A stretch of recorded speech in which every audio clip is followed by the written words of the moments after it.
I tried to think of some type of interesting way to start this video and mentioning going to Kansas City, but I just couldn't. I guess you aren't going to K-Cubing 2016, nope, not at all. Your old background was better. I guess we got some people that are fans of white walls. I mean, that shelf is empty now. I just realized you can see that shelf. My solves average 29 to 48 seconds for 3x3. I lose a lot of time in cross and F2L. Are there any practicing techniques or guidelines you recommend? Use a lot of inspection time for your cross. Try and plan out most, if not the entire thing in your inspection. Don't worry about the 15-second thing while you're starting. You'll get used to that later once you get better at finding your cross. And then for F2L, don't time your solves and just look for a better way that you could solve that. Try a whole bunch of different stuff, because when you're solving at home, that's a good time to go slow and look at stuff, because it doesn't really matter there. What are your mains currently, and what do you average? I never really have a main cube. For almost any event, there's some events that there's one particular cube that's better than the rest, but for the most part I just kind of pick whatever cube I like that day, and it varies quite a bit. I did put up a main speed cubes and averages video back in December. I'm a bit faster than I was back then, so all of it doesn't quite apply, but most of it's still the same. How should I celebrate if I do better than you at 3x3 at K-Cubing? At the last K-Cubing, I was one spot behind you in 3x3 finals. I know a lot of people you could ask about beating me in 3x3 because I'm like comically slow at 3x3. I tend to do pretty bad. It's just because I'm pretty mediocre at 3x3. Why don't you do the NQ&A as a commentary over an average of 5? Because my averages of 5 would be a lot quicker than these videos end up being, and also my solves are quite mediocre and very boring to watch.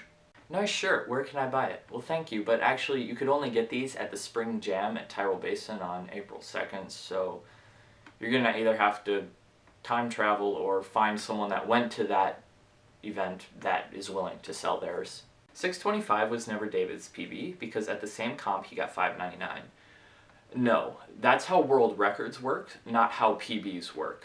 PBs go by round. There's actually many examples of this happening. It happened to me at my last competition. I got a PB in blind in the first round and then broke that PB in the second round.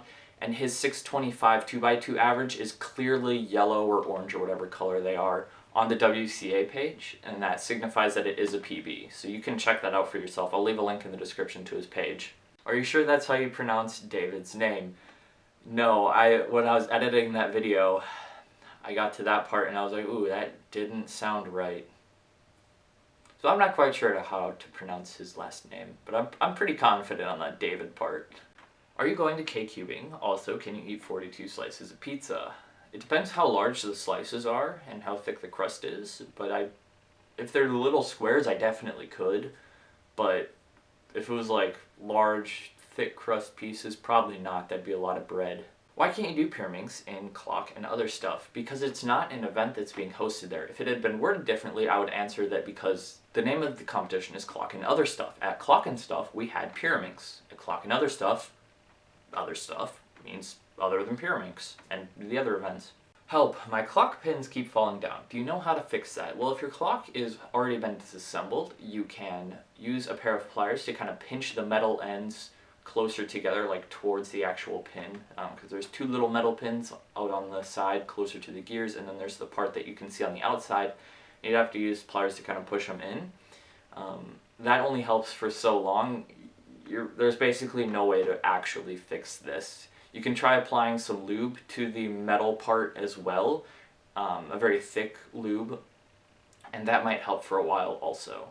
Those, like I said, only work for so long though. So if you're going to K-Cubing Spring 2016 this week and would like a left-handed handshake, come find me because I'll probably be the only person giving out left-handed handshakes.